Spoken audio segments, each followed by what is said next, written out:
Сегодня вопросы водоснабжения и водоотведения в регионе одни из проблемных. В республике работает программа по замене водонапорных башен в деревнях и селах. Выделяются средства на достройку водовода в Шамуршинском районе, который должен снабжать качественной питьевой водой жителей 3 южных муниципалитетов. Чистая вода придет и в другие районы республики.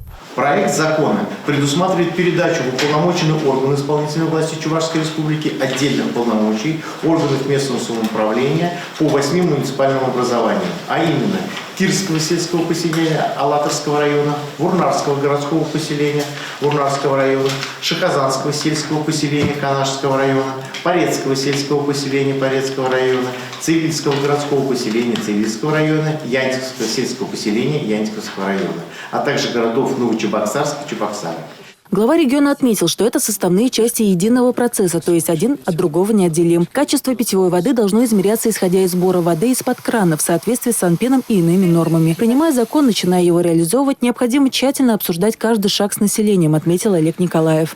И очевидно, только через единый подход, единый комплексный подход, через синхронизацию всех действий можно получить максимальный синергический эффект, а самое главное – привлечь за кратчайшие сроки доступные инвестиционные ресурсы для решения этих задач, для того, чтобы модернизировать своевременно всю систему водоснабжения и водоотведения и в долгосрочной перспективе сохранить надежность его функционирования. По словам Олега Николаева, Вурнарский, Канашский и Алатырский районы требуют очень серьезных инвестиционных вложений, а также города Чебоксары и Новочебоксарск. Предполагается, что новый закон вступит в силу с 1 января 2022 года. Екатерина Шеверова, Бахтияр Велиев, Республика.